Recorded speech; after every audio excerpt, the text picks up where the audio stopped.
Alright, hello guys, welcome back to my channel. Today's video is a little bit complicated in a way. Like, it'd be easier if I put up my camera and then just show it in a whiteboard, but since I don't have that type of means because I don't have a really nice camera, I'll try to explain this as best as I can via all the tools that I have in my phone. So yeah, that's about it. This video is more beneficial to those types of situations where you're fighting a very, very tough opponent. So a lot of people would say, oh, you can just auto the debate, it'll be much easier. Yes, that is the most optimal way, but there are some times where you need to do manual because it's kind of clutching. Like, you know, that's that type of situations where you only have like 3 turns left or 2 turns left, and then you finally made it or you finally lost it. That clutching moment, as much as possible, we want to avoid that. Okay, because later on in the future events, the deck recommendation keeps getting higher and higher. So for the newbie players or those who have low power level in their decks, it could be quite difficult for you. So I hope this video will help in some way. I'm sorry if it's going to sound very, very mathematical, but I try my best to put it as layman's terms as possible. But yeah, let's just get to it. First of all, there is this what you call this, I would say a semi controversial and at the same time not, because again, there's a lot of math involved in Tears of Themis, actually, to be very honest, because you have the influence, you have the attack, then there's also the percentage where you have to buff and debuff, then you also have to consider the enemy's defense and everything, right? There's so many factors. It's not just straight up plus minus everything. Like, there's a lot of multipliers and everything, okay? So I'm just going to put it in like an estimation in a way. So a lot of people keep saying, including me, a lot of people keep saying that, oh, you need to prioritize the preemptive strike cards, which is true. Now, there might be some people who's going to ask, so do I just get a card that has preemptive strike only? Is that even possible to have a deck full of preemptive strikes? Is that even possible? The answer is yes, it is possible, but not not currently in global server. Like, if you're going to CC and in Taiwan, it is possible, because this website that I'm using is basically like the wiki, the CN wiki of Tears of Themis. So it's like a HoYoLab but CN version in a sense. So yeah, if you go sort by SR, I already sorted by Preemptive Strike. So these are all the cards that has Preemptive Strike. The ones that we don't have in EM are basically Ancient China cards and Anniversary cards. So that minus quite a lot already. So we have like 1, 2, 3, 4, 5, 6, 7, 7 SSR cards, which comprises almost half of your main deck. And if you're going to go to SR, they're actually very limited. So 1, 2, 3, 4, 5. So 7 plus 5 is 12. Now, if I'm not mistaken, there are 15 cards in your main deck, so it is not possible yet. So the last 3 slots is usually up to you. Like, anything non-defense card, as rule of thumb, do not try to put defense up in your cards in your main deck. Put it in the support deck, okay? So yeah, but in every RPG game or anything that involves exchanging HP blows, we call this the law of diminishing effect. Now, I think it's a legit law, but usually that rule, law of diminishing effect, means it's until at some point where it's the most optimal or maximum. But then afterwards, if you try to go past that diminishing point, it starts to get minimal. Like, the effect starts to go very, very minimal. So if we're going to look at here, and we're going to apply law of diminishing effect here. Oh my god, this is getting complicated. But yeah, if you're going to apply law of diminishing effect, okay, your preemptive strikes is gonna keep hitting, but it might not be as effective as when you put the buffs together. That's why you have your buff cards for a reason, okay? So I'm going to tell you on how to make your deck a little bit more optimizing, such that it'll be a little bit beneficial when you're doing auto debate, and at the same time for manual debate it could be a much better solution, because sometimes when you do it manually it's much better, okay? So back here, I would suggest, because most people when they build their decks, it's always you go wait, let me just remove. Most people when they build their decks, they always put, oh, auto build optimize, okay, I'm done. But there are a lot of situations where the higher the example anomaly stages or event stages, there will be some situations where one wave will contain 2 different elements, the next wave will contain 2 different elements again, or basically mixed. Okay, they're basically mixed. So by the time when you're in the last wave, you're down with your like semi-weakest cards, or the cards that is the opposite, the not very effective type of cards. So example, if your last wave is empathy, but you already use all of your logic cards, you're left with intuition, something like that. So there are some situations like that. You have to try to be familiar with your cards. Okay, sometimes optimization is not the best solution, so you have to build your cards manually. That's why usually in your optimized deck, you will have five cards of the same element. Like for example, this one. So I have 5 of empathy, 5 of logic, 5 of intuition. So this is more of like a what you call it, semi-solid tech already, or if you're like, basically you can already take down anomaly stages on auto. But if you can't, then try to do this strategy, okay? First of all, be familiar with your cards, okay? It's not just, oh my god, look at that abs, oh my god, looks abs, oh yes, yes, yes, I will level 10 everything, yes, my king. No, you don't do that. I know simping is good in Tears of Themis, but sometimes there's a limit to it. Something like that, okay? So assuming you have a Preemptive Strike card, let's try to look for the Preemptive Strike card. Vince, riding a horse, this one, okay? This has Preemptive Strike, so as much as possible, try to have 2 to 3 Preemptive Strikes. That's the max per element. Don't put all 5 preemptive strikes because holy god, remember, law of diminishing effect. At some point, your preemptive strike might not be the most effective damaging anymore. That's why there are buffs, okay?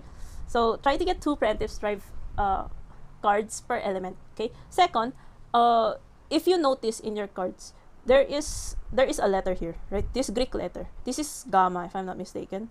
Yeah. Okay, so there is 3, alpha, beta, gamma. So it's like the ABC in the Greek alphabet. So for example, this one, Mario Scadi, this is beta. Okay, so a little memorization. Alpha means buff for 1 turn, beta means buff for 2 turns, gamma is buff for 3 turns. So ABC. A is 1, B is 2, C is 3, something like that. Okay, as you've seen, okay, if it's beta, it's a little bit weaker than the alpha. Okay, so for example, this one is 7%. Let's try to look for alpha. Or I just look for a gamma. I think this one, yeah, but it's hard to compare because this one's already level 9. But yeah, this one is 3 turns. Okay, it's hard to find a alpha. Oh my god, I'm sorry. No. Anyways, something like that. You'll notice that when you try to compare between alpha, beta, and gamma. That's my point. Okay, so I want you, for the last 3 slots or 4 slots, I want you to imagine that we're baking cupcake in a factory, okay? Oh my god, what the fudge? What the hell are you going? Let's do it in a cupcake factory, okay? So in cupcake factory, you have the preparation, you have the baking, the filling, and then you have the decoration. So there's 3 steps, right? So let's put that. Let's draw. So at your first area, you're going to bake. I mean, you're going to preheat the oven, right? And then, oh my god. And then at your second step, you can't just wait for like 10,000 cupcakes, right, to bake before you can put the filling. You have to do it, you have to do it in process, okay? So example, if batch 1 is baking something, and your batch 2 should already be preheating putting the tray in the oven because you want to preheat, something like that, okay? And then your third stage is decorating. So when batch 1 is done baking the cupcake and you're going to decorate that part already, you will not wait for all of your batches of cupcake to finish baking before you can decorate, right? That's why you have like assistants, because you want them to shove the raw cupcake into the oven already while you're decorating, so that it saves time, right? I hope this comparison makes sense, because okay. So this first line is the one where we preheating the oven, the pan, I mean, and then the second one is the baking process, and then the third stage is your preheating. You're filling up the dough, and you're decorating your cupcake, right? Okay, let's try to match it to our Tears of Themis one, because this is not a baking video. Okay, so you have your gamma, alpha, beta, yeah, you have your gamma. That's your 3-turn buff, okay? Your second turn is still your 3-turn buff turns to 2, right? Because 1 turn has passed. So that's your 2, from your 3 buff, it turns to 2 buff. Now this is where you insert your beta, okay? So your beta comes next, right? Your third turn, you will not put your preemptive strike yet unless you don't have any other cards, okay? So ideally, what should happen is you have 1 turn left, you have 1 turn left. This one, you can opt to do either beta skill or an alpha skill. So that's the 2 turn left, I mean skill for 2 turns or skill for 1 turn. So assuming I'm going to put an alpha, okay? So that by your 4th turn, let's say this is the packaging, the one where you put it inside the box. So that when this one comes, okay, you will then put your preemptive strike. Preemptive strike, okay? Remember, preemptive strike at level 10 gives you almost 150% attack. So all of these buffs stacking together will then give you a more powerful preemptive strike. So there is a chance that it could double the damage, okay? So why am I saying this? Isn't it better to do preemptive strike first before everything else, because preemptive strike is the strongest skill? Let's see it in action, okay? I hope this makes so much sense. Oh my god.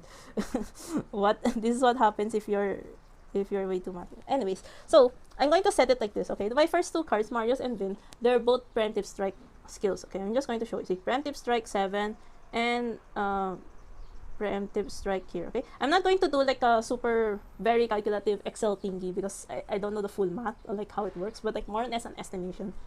Okay, next is I have Look Scadi, which is beta skill. So that's 2 turns. Okay, next is Mario's skill. Okay, Mario's skill is a gamma, which means it's a 3 turn. Okay, so 3 turn skill. And lastly, Luke SR from Symphony of the Night is also a beta skill. So we have 2 betas, 1 gamma, 2 preemptive strikes. Okay, first I'm going to dummy test in field investigation because that's where the enemies are a little bit tough because of the defense up. You can test this also in Anomaly, but Anomaly has like 3 waves, so it's gonna take time. So this is one method of how you can do damage test. So try to do it with the same element. So since the deck that I've lined up are all intuition, try to do it in an intuition enemy. Okay, so this is where I prepare my calculator. Oh my god. Okay, then I will teach you on how to calculate for like if this deck is better than this one. Okay, again, it's just an estimation, so I did not put anything in the support deck so that it wouldn't one hit KO thing. Okay, so yeah, let's start. Step number 1, do not set it to auto. So like just put like that. Second, put it in the speed that you think you can see the number. So in my case is speed 1. Okay. Third, damage test, of course. Okay, I'm going to start first with the preemptive strike. So I will start with Vim preemptive strike. You can see that number 4157, 4157.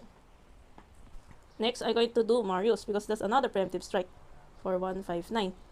Okay, intermission. You'll see this lips up, right? So these are all that, in case if you forgot which card goes to which. For the first 2 cards, there is no symbol, which means that's a preemptive strike. The rest is a buffer. Okay, so it means it buffs something. You can actually see a little bit rainbow here, which means that's layer by layer. While the other 2 are more on intuition up like that. Okay, so let's just put it on auto because the rest of the cards we don't really need. 3299, I think. Plus 4039. Okay. I typed wrong. Wait. Plus 3299 plus 41. I forgot. 4039, I think. 484. Oh no, I forgot. 4847, I think. Then the last one. Oh no, this is the 4847. Whoops. 4039 then. Okay. So you add all the damage. I'm not going to continue it. So this is the good thing with Tears of Themis. If you think that's enough damage test, you can just leave the debate and the AP will be refunded. You won't have that losing mission thing. Okay.